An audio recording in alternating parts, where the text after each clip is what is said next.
Hello అండి, నమస్తే అందరికీ. ఒక సేటి ఇంట్లో పనిచేసే నౌకరు తీర్థయాత్రలకు వెళ్తుంటే నౌకరికి 500 ఇచ్చి తన పేరు మీద హుండీలో వేయమంటాడు. దారిలో ఓ వృద్ధ దంపతులు ఆకలితో కనిపిస్తారు. నౌకరు దగ్గరేమో చాలని డబ్బులు. అప్పుడు అతను సేటి ఇచ్చిన డబ్బులతో వాళ్లకు భోజనం పెట్టిస్తాడు. 450 రూపాయలు ఖర్చు అవుతుంది. మిగిలిన 50 రూపాయలు హుండీలో వేసి మా సేటుని చల్లగా చూడు దేవుడా అని దండం పెట్టుకుంటాడు. ఆ రోజు రాత్రి సేటు కల్లో దేవుడు కనిపించి, నువ్వు పంపిన 450 రూపాయలు నాకు చేరాయి నాయనా అని చెబుతాడు.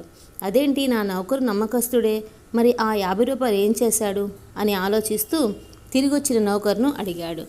500 రూపాయలు 450 రూపాయలే వేశావంట, మరి మిగిలిన 50 రూపాయలు ఏం చేశావు అని అడిగాడు.